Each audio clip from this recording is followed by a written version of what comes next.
how do you interpret Brady's comments? What do you think he's going to do, Patrick? Man, have you ever seen somebody in a more beautiful position of leverage than Tom Brady right now? Exactly. I don't think I've ever seen, and he's handling it all perfectly. He's speaking very highly of Kraft, of Belichick, of the Patriots. Obviously, they're the greatest dynasty in the history of sport, not just in the NFL.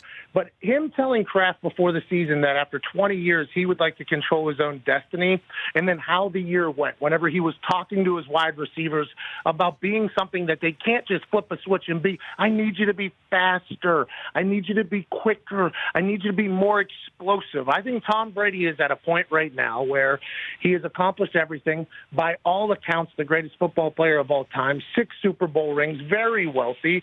He's at a point now where I think he's going to tell the Patriots, listen, I need more weapons, I need better personnel, or I'm going to potentially test the waters at an NFL where I think 26 teams would be very much willing for him to be their starting quarterback. And I think he's in a good spot. I think he deserves it, and I'm excited to kind of watch it all unfold. But if you look up there, Joe Judge is out. Kyle Van Noy probably out. Tom Brady potentially out. Is it the end of the New England Patriots, Rich?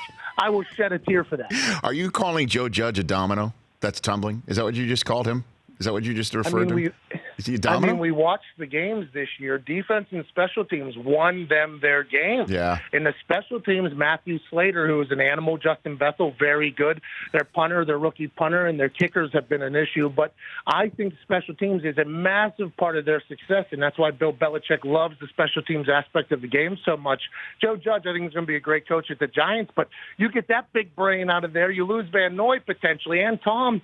This is my childhood basically coming to an end. This is a sad situation for everybody. Well, you were in a spot where obviously that you were in the middle of a ton of slobber knockers, to use a phrase yourself, Colts and Patriots. And I had Tony Dungy on in hour number 1, and I'm saying that for 2 reasons. One, to drop the name of a Pro Football Hall of Famer in what normally would be an organic way.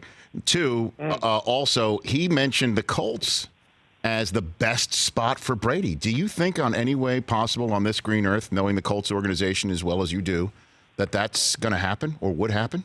Do you think, Pat? I'll tell you what. You walk around Indianapolis, you don't have to go far to ask somebody if they like Tom Brady, and they'll say they hate him. I mean, the Colts and Patriots, and you got to remember, the Indianapolis Colts weren't that big of a thing in Indianapolis. It was the Pacers, it was the Indy 500, and then when Peyton Manning got here, it became a football town. I mean, Peyton Manning flipped this town into being a football town because of the incredible run of success.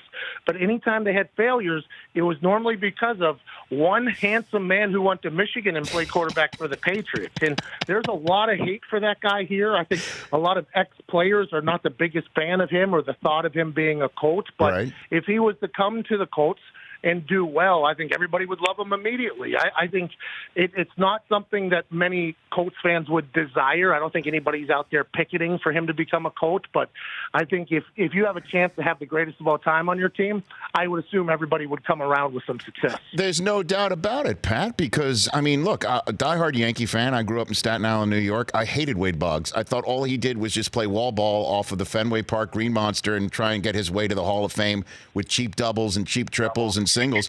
And then he rides a horseback in Yankee pinstripes to win a championship in '96, and I love the guy. I mean, that's a fact. These are things that fans would do. And it worked for Vinatieri, too, didn't it?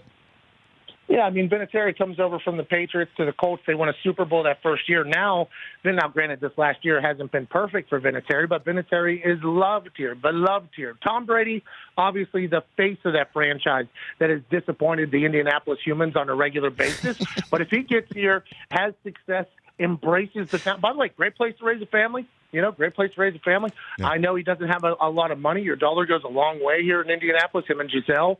And also the TB12 clinic would do great here in Indiana if he was ever to think about it. But as long as he has a little bit of success, they would love him here. But any general manager in the NFL would take a conversation with Tom Brady on the drop of a hat. And I think Tom knows that. And I can't wait to see it all kind of unfold. For more of The Rich Eisen Show, tune to Audience Channel 239 on DirecTV for free on BR Live or download the Rich Eisen Show app.